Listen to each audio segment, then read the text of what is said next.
내가 여호와의 집에 영원히 살리로다. 아멘. 아멘. 예, 문기자하고님 상을 차려주시고 하니까 쌍을 차려주시고 쌍을 좀 짧게 해야 돼요. 쌍을 차려주시고 쌍을. 그런 쌍 네, 좀 상을 빨리 됐어요. 예. 여호와는 나의 목자시니 내가 부족함이 없으리로다.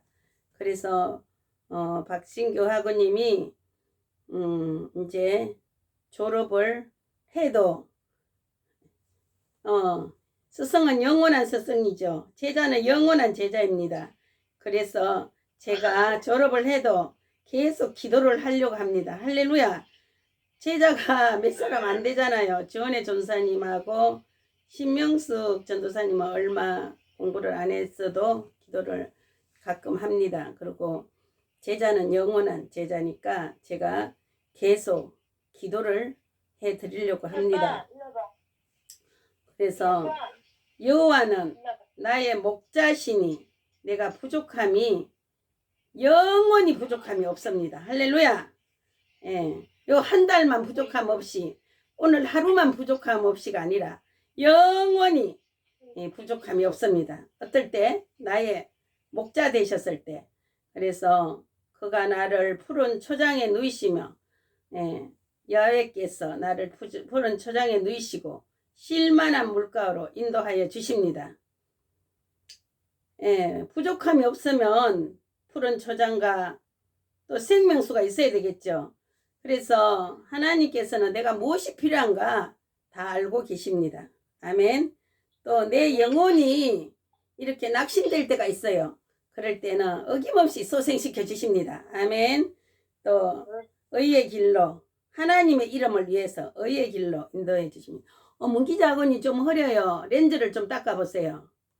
렌즈를요? 예, 뒤에 렌즈를 휴지로 좀 닦아보세요. 흐려. 아, 그래요? 얼굴이 굉장히 흐려. 박신규 하고는 맑은데 렌즈를 닦아주세요. 뒤에 렌즈. 이제 됐네. 예, 오늘 왜 렌즈가 왜 그러나 지금? 자, 렌즈를 깨끗이. 마음의 창도 닦아주세요. 마음의 창도 닦아주세요. 그래서 내가 사망의 엄침한 골짜기로 다닐지라도 해를 두려워하지 않을 것은 주께서 항상 나의 목자 되시고 나와 함께 하시고 나를 인도하시고 나와 동행하시니까 내가 두려움이 없습니다. 됐어요. 이제 화내요. 마음의 창까지 닦으니까 더 발래. 그래서 주께서 내 원수의 목전에서 내게 쌍을 차려주시고 베풀어 주시고 기름으로 내 머리에 바르셨으니 내 잔이 넘치나이다. 이 기름을 바르는 자는 왕이나 선지자나 제사장 이 세 분들에게 기름을 발라주세요. 그래서 나는 왕이다 해보세요. 나는 왕이다. 나는 왕이다. 나는 선지자다. 나는 선지자다. 나는 제사장이다. 나는 제사장이다. 이렇게 자기에게요 긍정적으로 자기 본인에게도 격려를 좀 해줘야 돼요.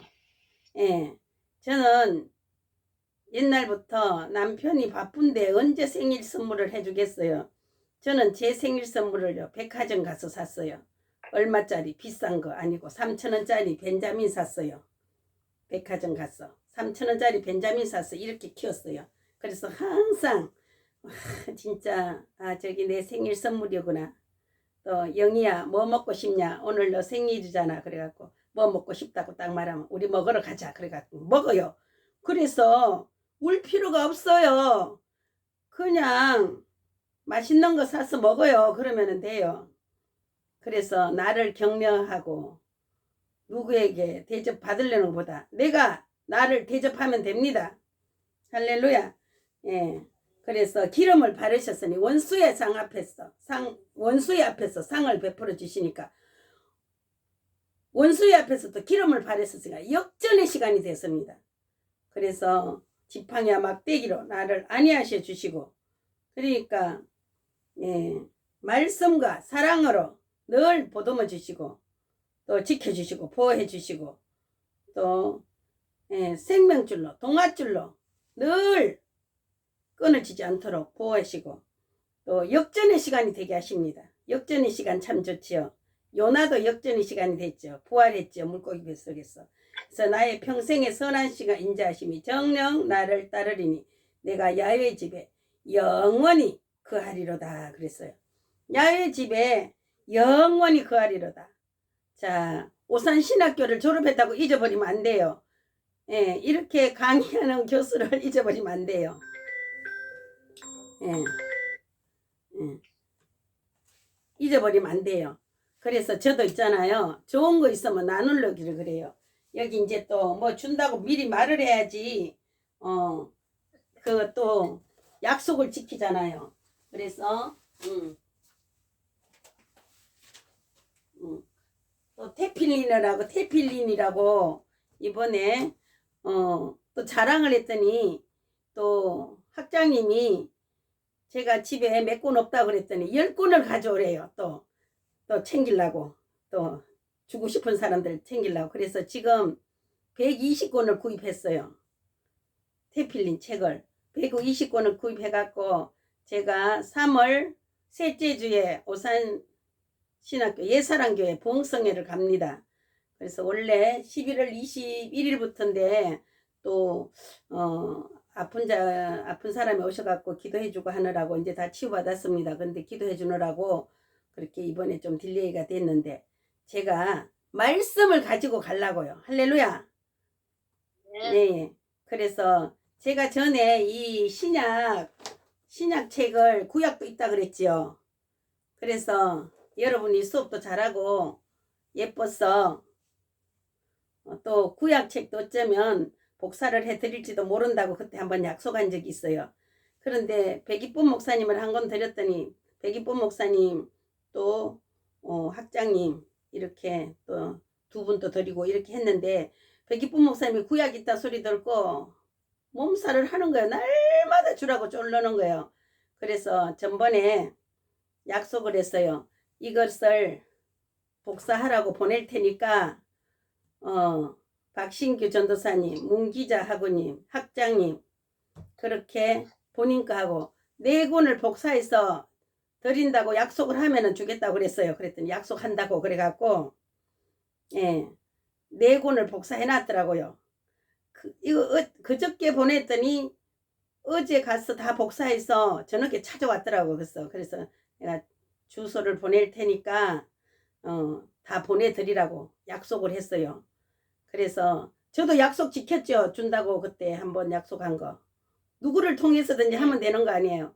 그래서 백이쁨 목사님이 후약도 주라고 계속 전화가 왔어. 그래서 그렇게 4사람 분을 하면은 주겠다 그랬더니 하겠다고 약속을 해갖고 드렸어요. 그래서 이제 구약도 올 거예요. 그래서 제가 좀 미비한 점은 시간이 별로 없어서 또 다 전하지 못한 것은 책으로 자꾸 보세요. 책으로. 그래서 제가 좋은 거 있으면 졸업해도 계속 좋은 거 있으면 보내드릴게요. 할렐루야.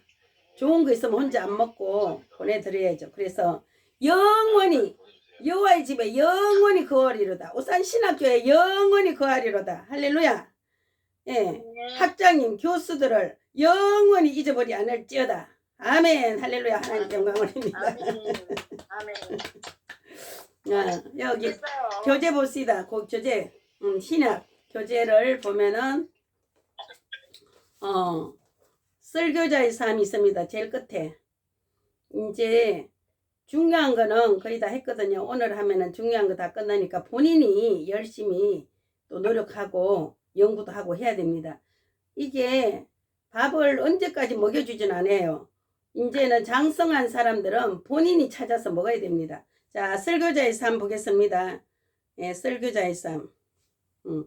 설교자의 삶은 진실해야 된다고 했습니다. 설교자는 강단과 삶이 일치해야 설교의 건의가 있으므로 삶이 곧 현장 설교가 되어야 합니다. 삶이. 그래서 어떤 목사님이 좋은 것을 할 때는 이름을 대도 좀 안 좋은 말씀은 이름을 절대로 대면 안 돼요. 예, 어떤 이렇게 지인 목사님이 그러던가 어떤 목사님이 그 사모님이 우리 강단에서 삽시다 그러더래요. 강단에서 삽시다. 강단에서 설교하고 집에서 또 삶하고 틀린다는 거예요. 그래서 우리 다 이불이랑 다 가지고 가서 우리 강단에서 삽시다 그러더래요. 그래서 강단에서 사모님들이 또 사부님들이 강단에서 살자고 하는 말이 나오지 않도록 최선을 다하는 삶이 돼야 된다고 봅니다. 아멘. 또 물질과는 청명결백해야 된다고 했습니다. 물질과. 그래서 이게 예물을 하나님의 예물을 쓸 때는 하나님께 기도해보고 써야 됩니다. 좋은 일이라고 내 맘대로 막 하면 안 돼요. 내 의를 나타내려고 쓸 수도 있는 것입니다. 그래서 제가 새벽 예배를 항상 자기 차로 같이 간 집사 때 같이 간 사람이 있는데 제가 기름 넣으라고 5만 원을 드렸어요. 그랬더니 안 받겠다 그러더라고요. 그래서 왜 안 받냐고 나를 그렇게 새벽마다 태워다 주고 기름 한 번 넣어주는데 그래서 이거 하나님께 기도해보고 주는 거냐고 묻더라고요. 그래서 절대로 하나님께 기도해보고 다음은 500원짜리 한 장을 쓰더라도 기도해보고 쓰라는 거예요. 그때. 그래서 기도해봤습니다. 그러고 드렸어요. 그랬는데 물질관이 항상 하나님께 기도하고 그렇게 써야 된다는 것입니다. 그리고 누구 또 후원을 할 때도 또 어디 예물을 올릴 때도 항상 내 의가 들어가지 않도록 하나님께 먼저 기도해보고 해야 된다는 것입니다. 그리고 윤리관 보겠습니다. 3번에 모범적이고 양심에 부끄러움이 없어야 한다고 했습니다. 그래서 모범적이고 양심에 부끄러움이 없어야 한다. 그래서 입술에 파수꾼을 세워달라고 기도를 해야 된다면서. 어떤 데는 있잖아요. 전화 이렇게 할 때 제가 이 말 괜히 했다. 할렐루야. 이 말 하지 말았어야 되는데 그런 적 있으세요? 나만 그런가? 이 말 하지 말았어야 되는데 괜히 했다. 이렇게 좀 돌려서 말할 걸 괜히 직접적으로 했다. 이렇게 속상할 때가 있어요. 그래서 항상 말을 할 때는 먼저 기도해보고 이런 말을 해도 됩니까? 주님께 기도해보고 그렇게 모든 양심에 부끄러움이 없는 그런 설교자가 돼야 된다. 목회자가 돼야 된다. 모범적이어야 된다. 그래서 어떤 데는 우리 언니가 옆에 계셔요. 옆에 언니가 울릉도에 2분 계시는데 저희 집에 오면 제가 막내로 태어나갖고요 뭐 일을 잘 못해. 그러니까 야야 이렇게 하면 안 된다. 이렇게 하라. 이렇게 하면 안 된다. 막 이래요. 그래서 제가 그랬어요. 또 우리 제 동생도 장로인데 전화 오면요 누나야 잘 있냐 그래요. 목사를 누나야 친하다고 누나야 잘 있냐 그러면 제가요 할렐루야 하영이 목사입니다 그래요. 제가 할렐루야 하영이 목사입니다 그러면 목사님 잘 계셨어요. 내가 나를 높여야 돼요. 할렐루야. 그래서 어떤 목사님들이 형제들이 목사라고 대해해 주나 그러니까 안 해준대요. 걔 도리어 뭐 잘못하면 야단치고 막 그런데요. 목사라고 대우를 안 해준대요. 목사님하고 부르냐 그러니까 내가 목사님이라고 부르는 방법을 가르쳐 드릴까요? 그랬더니 좀 가르쳐 주세요. 그래서 이제 전화가 따르면은 누구라고 딱 뜨잖아요. 동생이면 동생 딱 뜨고 딱 뜨는데 먼저 할렐루야 누구 목사입니다. 이렇게 하영이 목사입니다. 이렇게 먼저 말하라고. 그러면은 목사님으로 대우하고 한다고 그랬어요. 그래서 그렇게 하니까 그렇게 하더래요. 그래서 제가 많이 가르쳐 줬어요. 그래서 형제들이 목회자로 대우를 해줘야지만이 다른 사람들도 대우를 하는 거예요. 형제들이 뭐 이렇게 하면 안 된다 저렇게 하면 안 된다 왜 목사를 동생이라고 야단치고 이렇게 하면은 다른 사람들도 같이 그렇게 해요. 예우를 안 해준다고요. 그러니까 본인이 본인을 예우를 해야 된다는 것입니다. 아멘. 자 한번 해보세요. 전화가 따라왔다. 그러면 박신교 하구님 자 전화가 따라왔다. 이것도 연습이 필요해요. 하영이 목사님 별거 다 하란다. 그런데 한번 해보세요. 자 박신교 하구님 전화가 따라왔다. 제가 이제 이 형제가 전화가 따라왔다. 그럴 때는 할렐루야. 이제 목사가 됐다 생각하고 그렇게 하세요. 한번 해보세요. 자, 이제 전도사죠. 전도사. 박신규 전도사입니다. 한번 해보세요. 문기자하고부터 먼저 했어요. 박신규 하고님은 좀 쑥스럽나 보다. 자, 문기자하고부터. 전도사 이제 신학교 이렇게 다니면 전도사로 예우를 해주거든요. 자, 형제가 전화가 딸 왔다. 자, 할렐루야. 네, 문기자. 할렐루야 먼저 하고 할렐루야. 아, 할렐루야. 할렐루야, 문기자 전도사입니다. 할렐루야 잘했어요. 자, 박신규 하고님 한번 해보세요. 이것도 입에 익어야 돼요. 자, 시작. 전화가 딸 왔다. 할렐루야 하고. 할렐루야, 박신규 전도사입니다. 할렐루야. 너무 잘. 그렇게 항상 해요. 누가 모르냐 알지만은 자꾸 그렇게 해야지만이 예우를 해준다는 것입니다. 또 근건 생활을 보겠습니다. 항상 자신을 가르치는 일에 엄격해야 한다. 자신을 가르치는 일에 엄격해야 된다. 그래서 내가 나를 평가를 해야 되는 것입니다. 오늘 하루 내가 주의 종으로서의 사명을 감당했나. 그렇게 또 순교적인 삶. 주위에 살다가 주를 위해 죽어야 한다. 와, 순교적인 삶은 그 전도할 때에 순교적인 삶이 됩니다. 전도할 때에.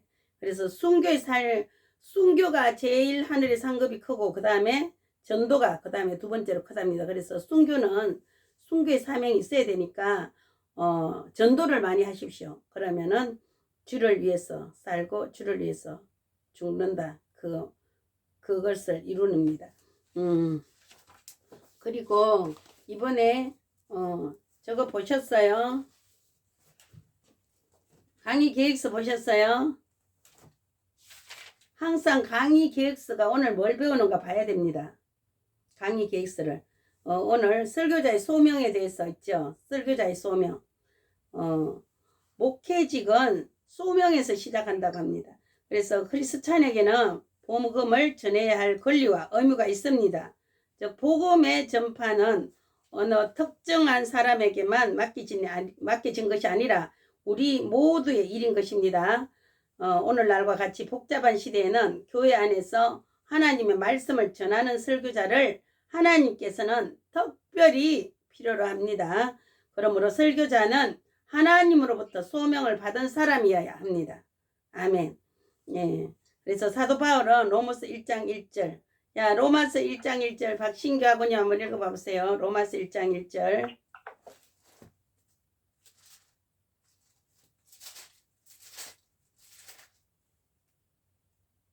자, 로마서 1장 1절. 박신규 하고님 읽어보세요. 예수 그리스도의 종 바울은 사도로 부르심을 받아 하나님의 복음을 위하여 특정함을 입었나니. 아멘. 예. 택정함을 입었다. 택정함을 입었으니까 이렇게 신학교에 오는 거예요.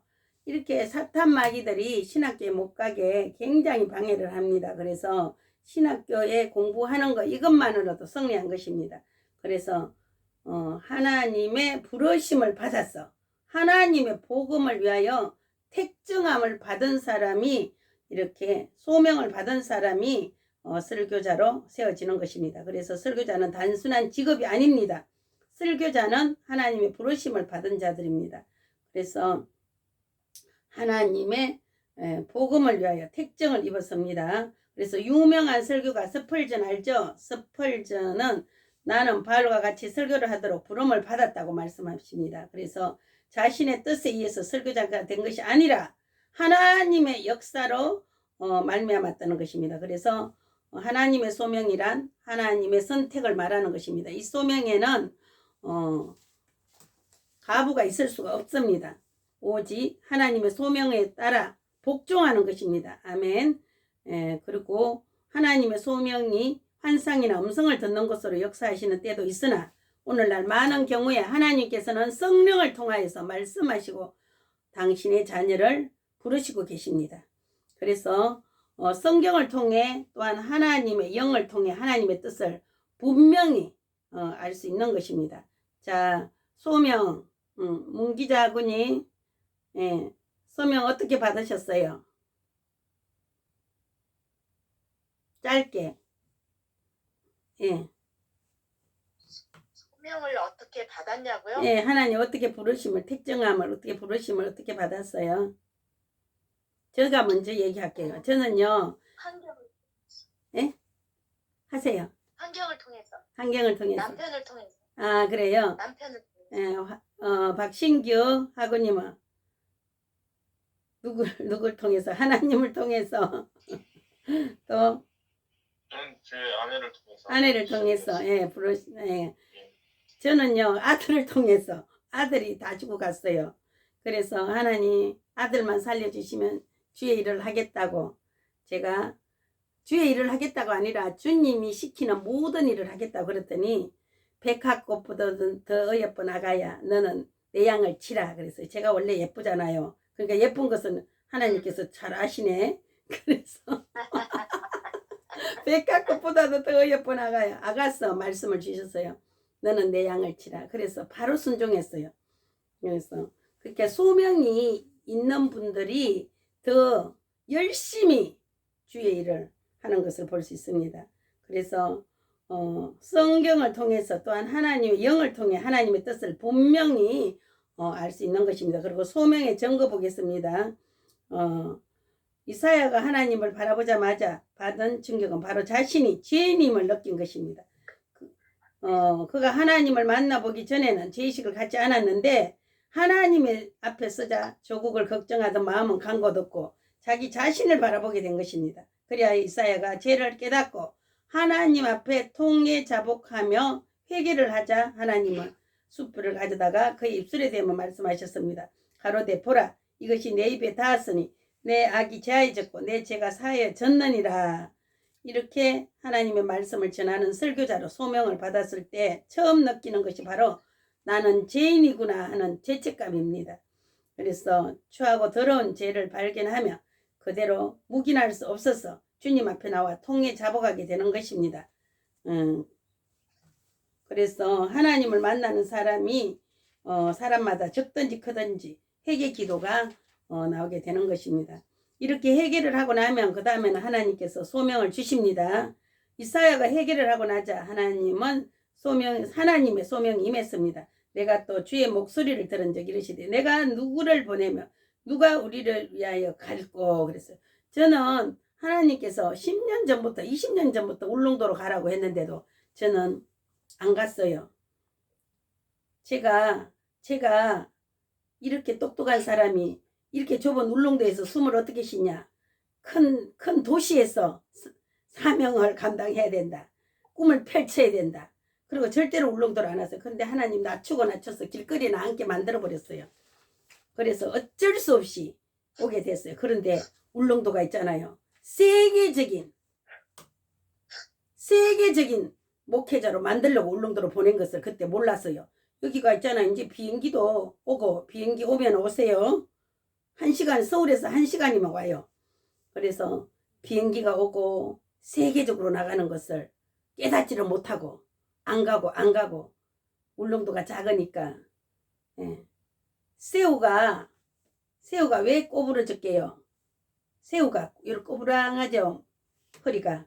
바다가 좁아서 이렇게 꼬부리고 있어요. 새우가. 그래서 울릉도가 좁다고 이렇게 꼬부리고 있으려고 그렇게 안 오고 있다가 그렇게 하나님께서 완전히 낮춰서 그렇게 오게 됐습니다. 그런데 울릉도가 또 세계적인 도시로 발돋움을 하고 있습니다. 그리고 성경 영감에 대한 요동치는 믿음이 있어야 되는 것입니다. 그리고 또 성령에 의지해야 됩니다. 설교는 성령에 의지해야 되는 것. 신앙생활 가운데서 가장 중요한 것은 성령과 우리의 관계입니다. 세탁기 한이 아빠. 우리가 훌륭한 교회 건물에다 좋은 제도를 가지고 있다 할지라도 성령이 없으면 마치 자동차 있는데 휘발유가 없는 것과 같습니다. 그렇기 때문에 주님께서 이 세상을 떠나시면서 우리에게 성령을 보내주셨습니다.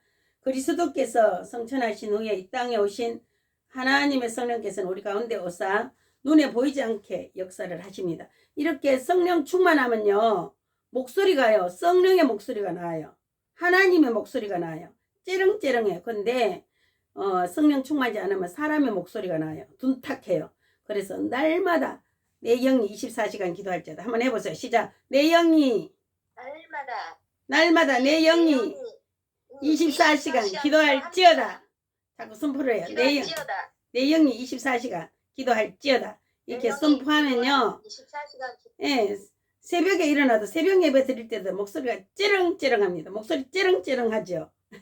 그래서 목소리가 둔탁하면요. 오늘 내가 기도 안 했구나. 기도 더 해야 되겠구나. 그러니까 그리고 또 악한 영을 몰아낼 때는 제가 능력이 부족하면요. 성령님께서 있잖아요. 기도해 주세요. 예수님 직접 기도하셔요. 능력이 부족하면은 그런 것들 볼 때에 성령 기도하면 있잖아요. 목소리가 막 성령의 목소리가 나가요. 그러면 악한 영이 금방 빠져나가더라고요.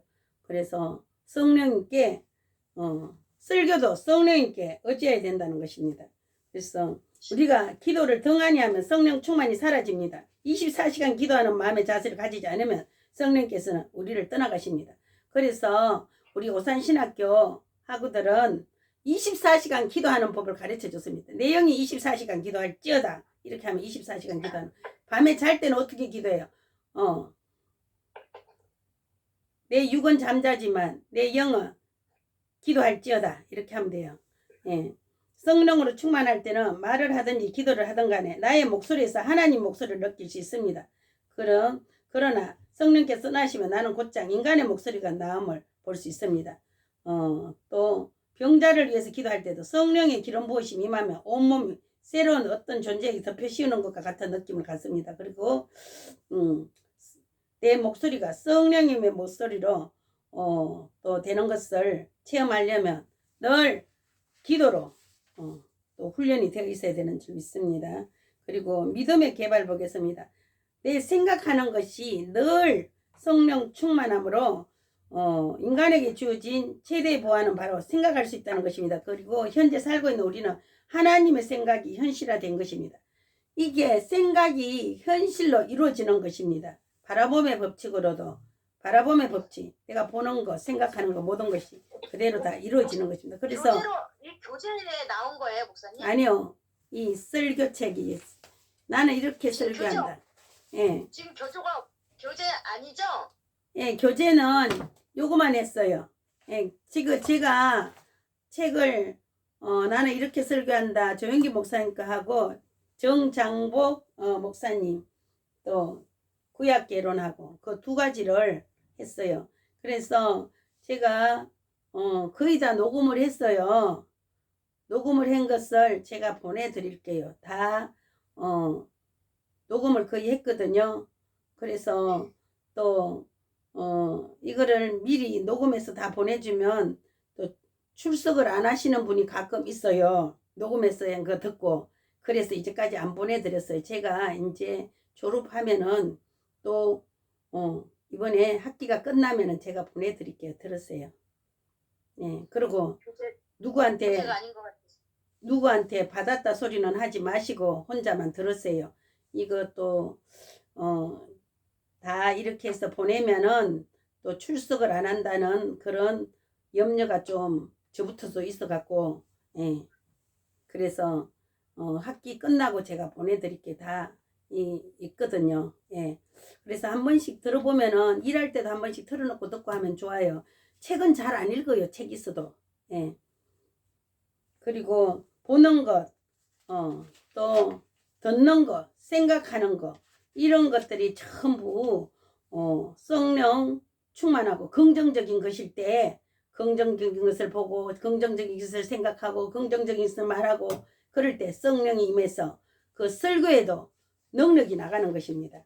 그리고 듣는 것도 성령 충만함으로 듣고 그럴 때에 자연계에서나 영계에서나 그 세계에서 질서를 부여하는 일정한 법칙이 있는데 그 법칙 중에서 무리의 법칙이라는 것이 있습니다. 즉 같은 종류는 같은 종류끼리 모인다는 법칙입니다. 그래서 감사를 계속하면은 감사가 모이고 늘 긍정적인 생각을 많이 하면은 긍정적인 것이 다 모여요. 그래서 선포하는 것마다 다 이루어집니다. 그래서 부정적인 것은 입 밖에 내지도 않고 제 선포기도 할 때 부정적인 거 없죠. 저는 부정적인 거 안 해요. 긍정적인 것만 다 있잖아요. 그러니까 늘 긍정적인 말을 할 때에 모든 것이 긍정적인 것이 모입니다. 그래서 그것이 이루어지는 것입니다. 또 말하는 거, 듣는 거, 생각하는 모든 것들이 긍정적인 것을 할 때에 성령님께서 그대로 이루어지는 줄 믿습니다.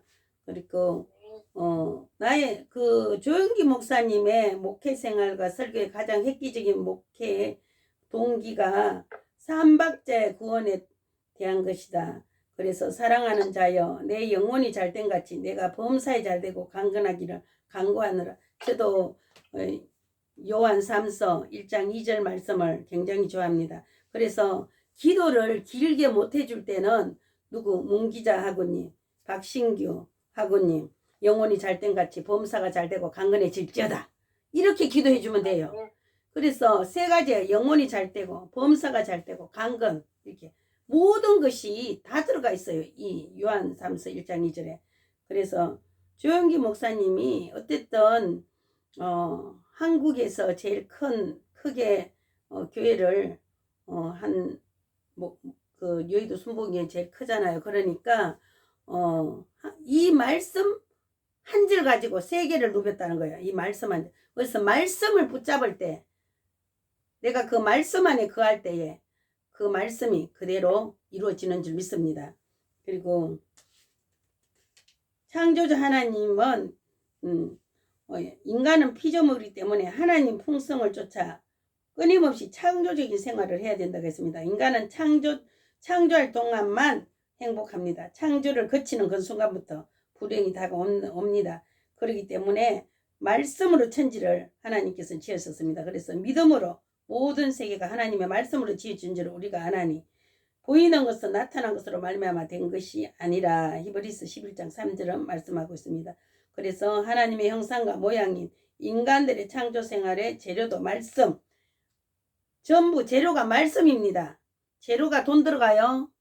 모든 것의 재료는 창조 생활의 재료는 말씀, 즉 언어여야 된다고 말씀하고 있습니다.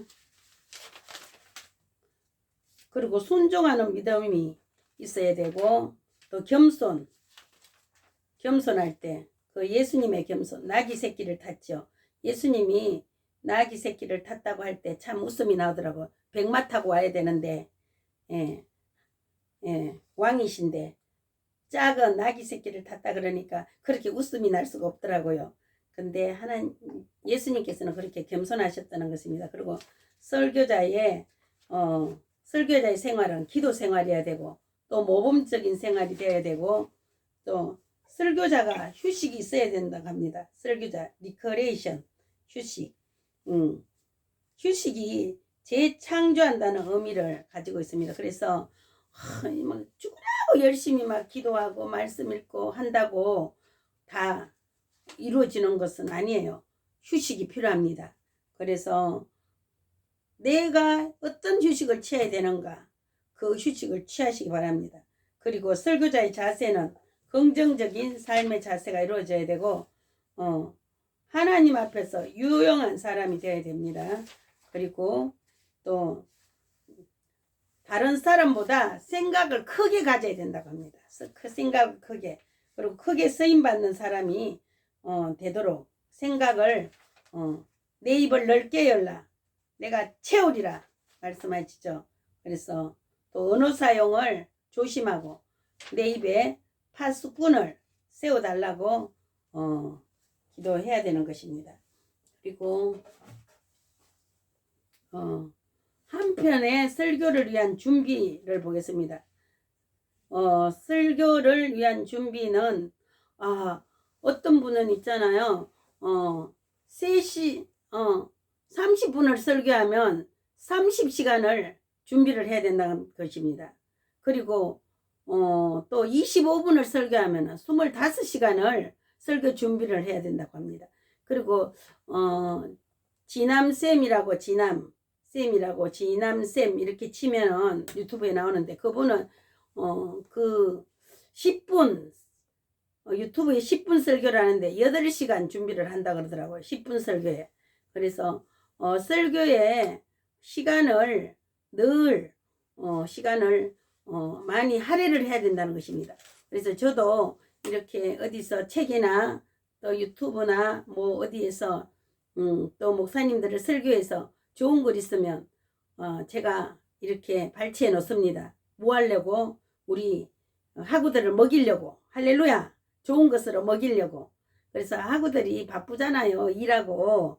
그러니까 언제 그거 다 발췌해서 하겠어요. 제가 좋은 것으로 있는 것을 다 발췌해 갖고 또 이렇게 설교 시간이나 또 다른 시간에도 이렇게 좋은 것을 먹이고 싶어서 그렇게 발췌를 하고 있습니다. 그래서 한편의 설교를 위한 준비는 설교자의 뜨거운 정성이 있어야 된다고 합니다. 그리고 폐망으로 가는 것이 교만이라고 합니다.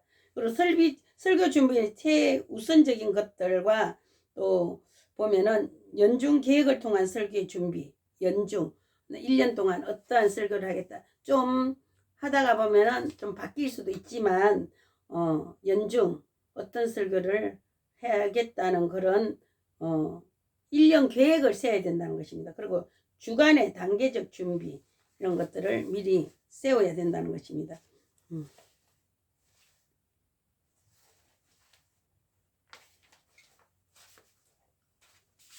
그래서 한편의 설교를 위한 준비 보겠습니다.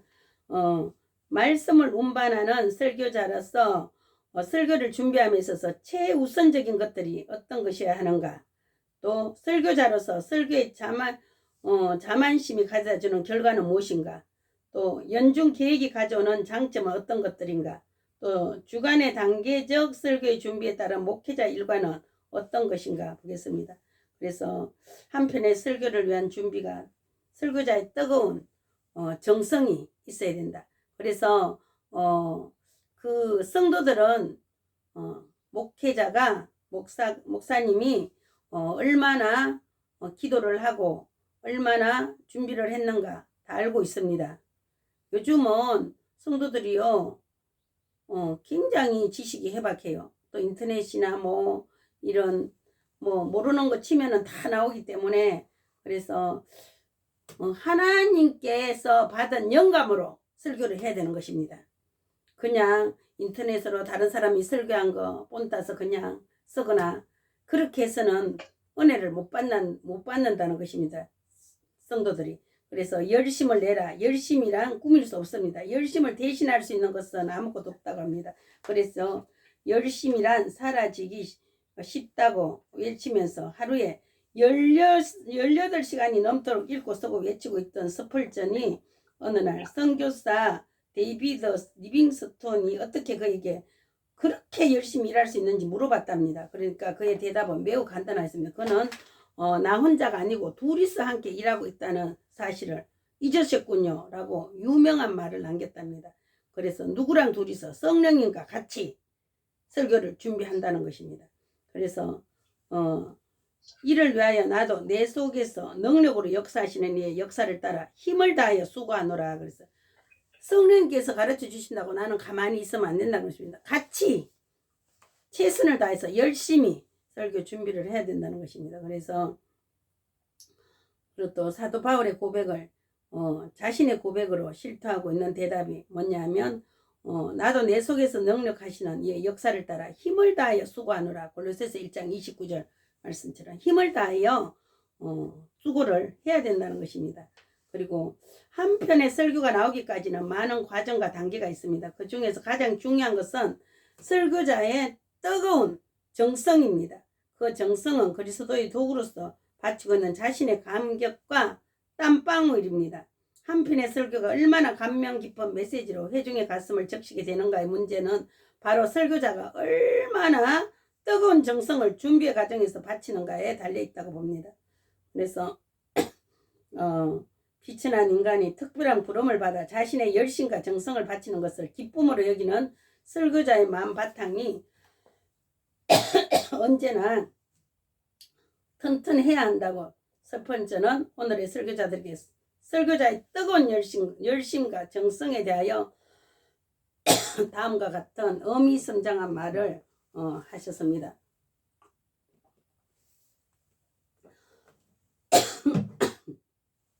그리스도를 위하여 우리의 삶을 소진시키는 것은 우리의 의무요 특권이다. 우리는 화려한 진열장에 놓인 움직이는 인간 박제가 아니다. 오직 모든 것이 태워져야 할 살아있는 희생일 뿐이다. 이렇게 말씀하셨습니다. 그래서 우리의 삶을 소진시키는 것이 우리의 의무고 특권이다. 그래서 한편의 설교를 위해서 정성을 뜨거운 열심과 정성을 다했을 때 한편의 설교가 탄생한다고 말씀하고 있습니다. 그리고 교만은 패망으로 간다 이렇게 말씀하고 있습니다. 그래서 성실한 설교자는 어떠한 형태의 목회 현장에서 뛰든지 그의 머릿속에는 또다시 써야 할 강단에서 선포해야 말씀을 찾는 일로 가득하게 됩니다. 그래서 항상 24시간이 설교의 말씀을 어떤 걸로 할 것인가 성령님께 묻고, 또 항상 목회자는 연필과 볼펜과 메모지가 준비되어 있습니다. 항상 가정에. 그런데 저는 그 외에도 성경책이 항상 준비되어 있습니다. 저는 어디 가든지 간에 성경책을 갖고 다닙니다. 성경책을. 항상 성경책을 시장 갈 때도 성경책 가져가고 전도 갈 때도 가져가고 항상 성경책을 가져다닙니다. 그래서 또 볼펜과 또 메모지도 항상 갖고 다녀. 어느 곳에서든지 성령님께서 말씀하시면 잘 잊어버려요. 그래서 적을 준비가 되어 있어야 됩니다. 그리고 기도할 때도 볼펜과 이렇게 메모지, 노트가 항상 준비되어 있어야 됩니다. 기도할 때도 성령님께서 하시는 말씀을 얼른 적어야 되는 것입니다. 그래서 그리고 거기 필요한 자료의 발굴에 온 정신을 쏟게 됩니다. 외쳐야 할 말씀을 언제나 생각하고 거기에 관심을 기울여야 하면 말씀의 종들에게 너무나 당연한 일임이 틀림없습니다. 그래서 성공적인 설교란 쉬운 것이 아니다. 설교를 쉽게 생각하는 사람들은 성공적인 설교가 어떤 것인지조차 모르는 사람들이다. 그리고 이들은 설교란 한 인간의 진앙과 정성 어린 마음과 언어의 기술과 그리고 지적인 모든 바탕의 최고점을 요구하는 중요한 일임을 몰라서 설교를 가볍게 생각한다는 것입니다. 그래서 설교의 성공이란 한 인간으로서는 영원히 가져올 수 없는 이상입니다. 설교자가 하나님의 도구로 최선을 다했을 뿐 그 성공 여부는 설교자의 계산의 대상이 될 수 없습니다. 그러기에 설교의 고요만은 가장 위험한 독소입니다. 이러한 독소를 버리지 못한 설교자는 자신의 생계 유지를 위하여 흥미롭게 꾸며던진 자기의 말을 하나님의 말씀이라고 외치고 사는 것, 거짓 선지자가 되기 쉽다고 말씀했습니다. 그리고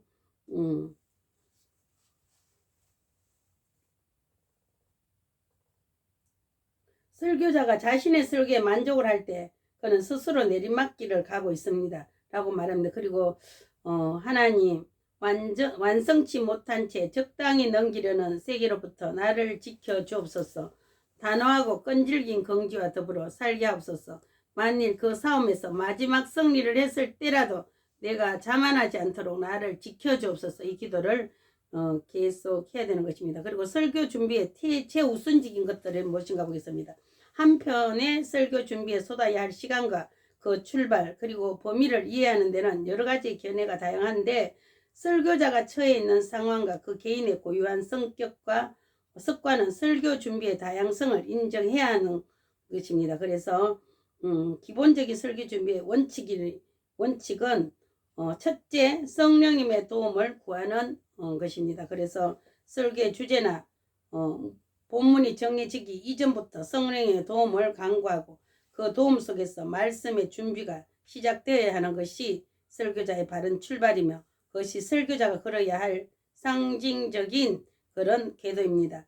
그래서 서술한 대로 설교라 택함 받은 설교자가 하나님의 말씀인 성경의 진리를 선포하고 해석하며 진리를 회중의 삶에 적용시키는 일입니다.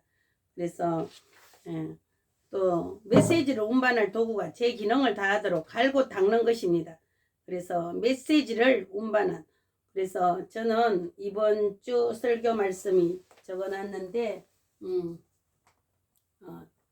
창세기 39장 23절에 요셉에 대해서 요셉의 일대기를 또 설교하라고 주님께서 말씀하셔갖고 그렇게 창세기 요셉의 일생에 대해서 또 계속 기도하고 또 연구하고 했습니다. 그리고 설교자의 생활은 설교를 위한 생활이어야 한다.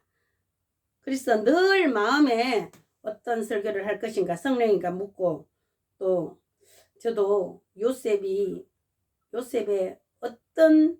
요셉도 그 생애가 길잖아요. 그래서 요셉의 어떤 것을 설교해야 됩니까? 성령님께 계속 여쭤보고, 요셉이 그 보디발의 장군 거기 보디발의 장군에서 그 부인이 또 히약가시를 했잖아요.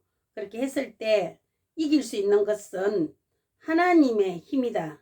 그 젊은 청년이 그렇게 이쁘고 아리따운 그 보디발 장군의 아내가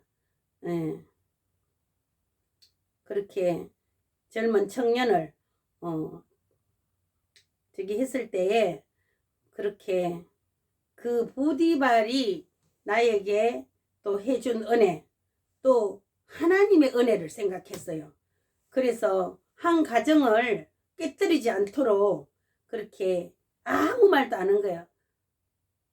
그 아내가 그 요셉이 먼저 자기를 겁탈을 하려고 했다 이렇게 했을 때도 자기가 한마디만 했으면은 감옥에 가지도 않았어요. 근데 보디발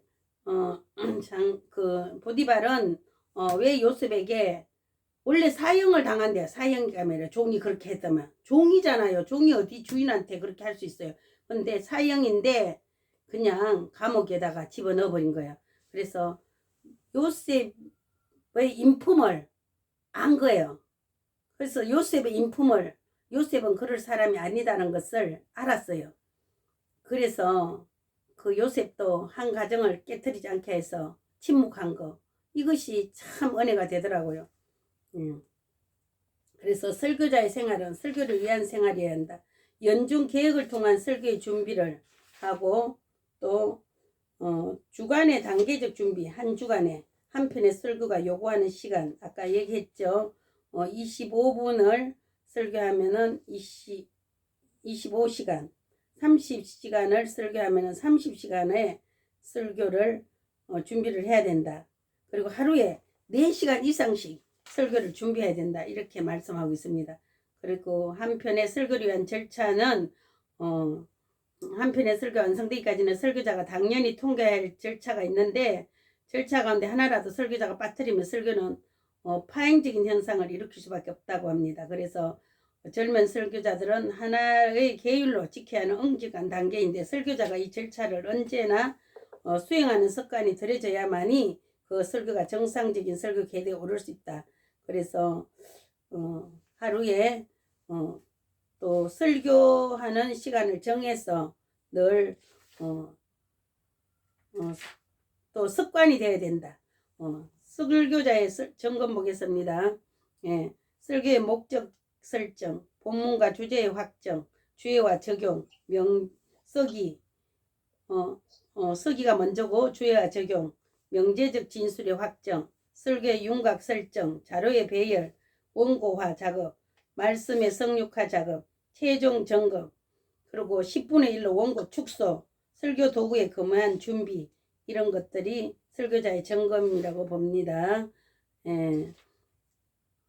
10분 쉬었다가 이번에는 10시 10분에 수업 입으로 수업하겠습니다. 할렐루야. 10분에 뵙겠습니다. 끄다가 다시 또 10분에 제가 페이스톡 누르겠습니다.